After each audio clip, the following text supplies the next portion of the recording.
Greetings, mortals. Welcome to another session of the Infernal Court in Musical Hell. I'm Diva, your judge, jury, executioner, and colorfully costumed novelty act. Sometimes, you just can't win. Take our next offender, Can't Stop the Music. It was produced by Alan Carr, who just had a major musical hit with the movie Grease.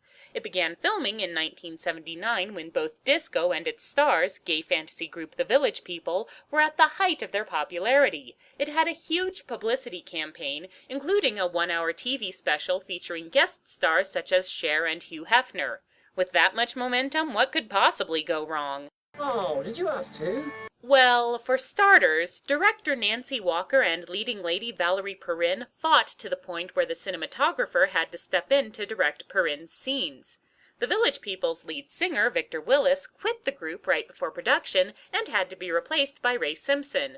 By the time the movie was released in 1980, the public had turned against disco with a vengeance. And, to top it all off, the movie partially inspired the annual celebration of rotten cinema known as the Golden Raspberry Awards, and won their very first award for Worst Picture. It almost seems a bit much for me to inflict further misery upon it after all that misfortune. This is the 80s, darling. You're gonna see a lot of things you've never seen before. But with lines like that, how can I resist? Let's examine the case of Can't Stop the Music.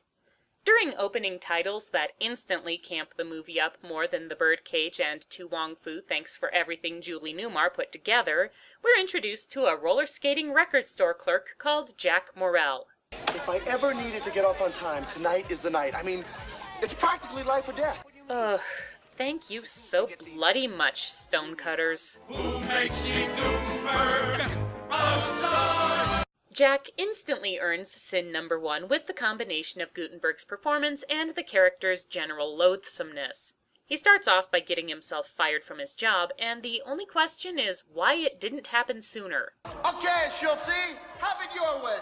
But the next time you take inventory in here, you'll be carrying the albums of Jack Morrell. Because I am a composer, not a schlepper salesman. And then he celebrates by roller skating down the middle of a busy New York street and blocking traffic. Seriously, if you aren't hoping this guy will get hit by a bus before the opening credits are over, you have the patience of a saint.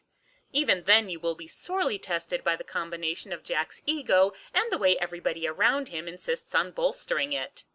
Jack, you were wonderful! You really mean it? Yes! Absolutely, you should be recorded. The odd thing is that Jack Morrell is the movie's analog of Village People composer and impresario Jacques Morali. Since Morali helped produce the film, it's unlikely that he would allow it to paint an unflattering portrait of him, so the only logical conclusion is that he truly thinks Jack is a likable person. That shows poor judgment, but no worse than the average self-insert fanfic writer demonstrates on a regular basis. The reason why Jack has up and quit his job is that he has an opportunity to DJ at a club that night, which he's convinced will be his first step to being discovered and fame and fortune. He shares the good news with his roommate, ex-model Samantha, and their next-door neighbor Felipe, the Indian of the group. Hey, Felipe, what are you doing up there? My TV broke. I crawled in the window. It's all right, isn't it? Get used to that, because sin number 2 is the terrible acting. You'd expect the Village People to be incapable of acting their way out of a wet paper bag, and you wouldn't be disappointed. God, Leathermen don't get nervous. Leathermen don't get nervous. Oh, yes, they do. As if that wasn't enough failed crossover pain, we also have a former Olympic athlete, Bruce Jenner, as tax lawyer and Sam's love interest, Ron White. I'm Ron White, your sister sent you a cake.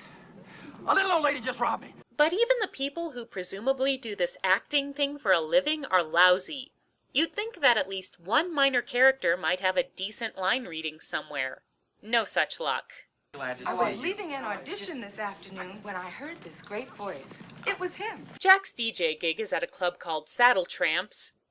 Yes, really. Where Felipe also works as a dancer, waiter, rent boy, all of the above. After warming up the crowd, Jack introduces them to his own music via sin number 3, Samantha. We're moving to the night, a symphony of flat, fly with me, baby.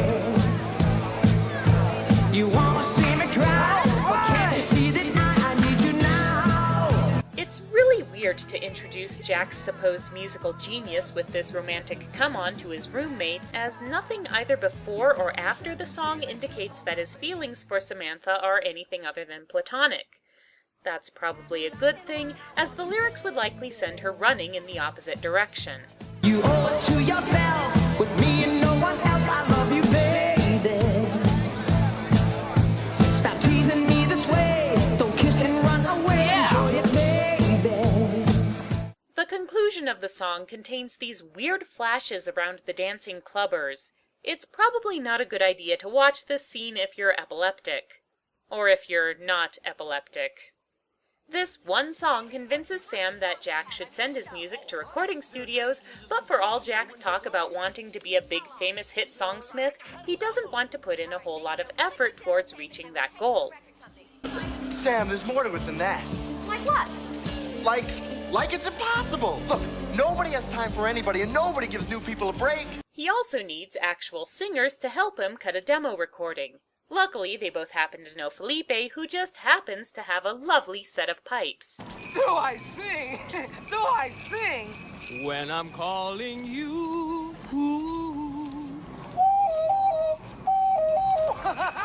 And Samantha also just happens to have an aerobics instructor with a fondness for music and cowboy wear. It's sort of like, got the backbone connected to the hip bone, and the hip bone connected to the thigh bone. And she just happens to know a fellow model who dresses like a construction worker and wants to be a singer so badly he has an elaborate dream sequence production number about it. I love you to death. I love you to death. I love you to death. Oh, baby, till there's nothing left. I love you to death. I love you.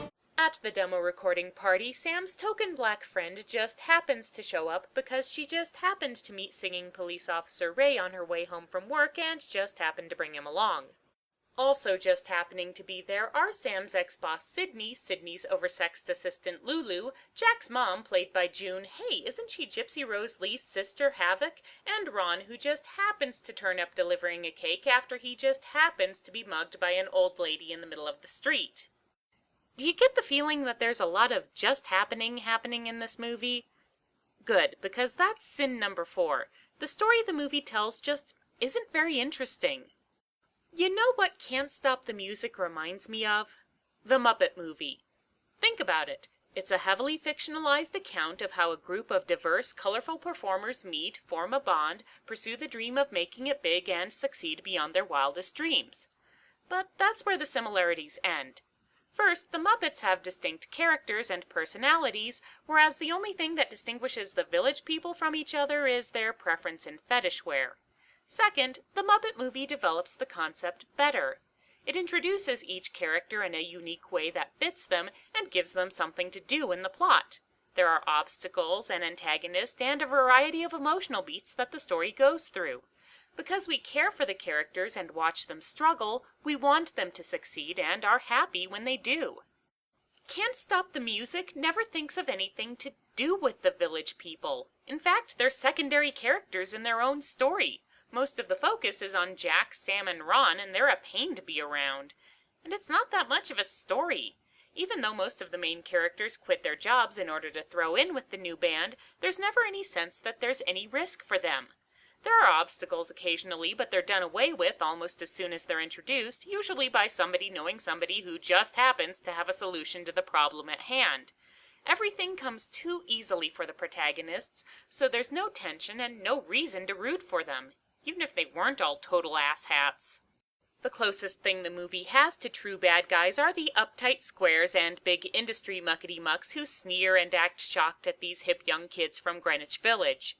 The first of these is Ron, who gets really turned off at the dinner party because everybody's being all colorful and nonconformist, and also because they don't care about the fact that he was just robbed in broad daylight. I don't understand why a good-looking girl like you is down here in the village with a bunch of... I don't know what! But his indignation doesn't last any longer than the time it takes for Sam to give him the people should be free to express themselves telling off, so the very next time he meets her, he's practically falling over himself trying to apologize. I'm a Gemini, I got 2 personalities. This is the good one. Gemini my hoof, you're bipolar. Finally, Jack gets around to cutting a demo, which Sam then pitches to her ex, a doughy producer called Steve Waits. Steve's one personality trait is that he's constantly talking into his phone. Remember, this was back when only big-shot workaholics did that sort of thing. But Steve isn't interested in hearing from composers unless they've already got an act attached, so Sam decides to pitch her team of volunteer singers instead.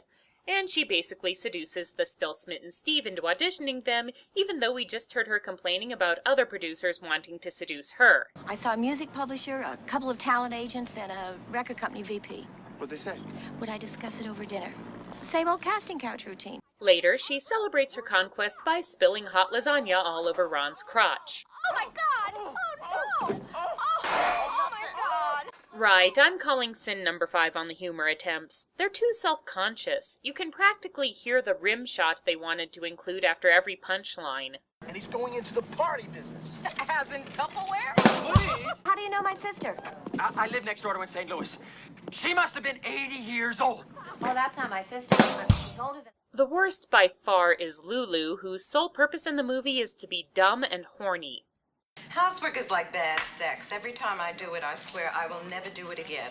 Until the next time company comes. Does anyone else keep expecting to hear Tim Curry's voice every time she opens her mouth? Oh, the Indian is hot. I go for exotic types, particularly when they're half naked. He carries the Charles Atlas seal of approval. So, in order to have a proper group to audition, Jack needs more singers. Luckily, Ron offers to let them hold tryouts at his uptight conservative law office. No, really, that's how they refer to it in the script. This looks like one of these uptight conservative law offices. Sam's token black friend comes through again.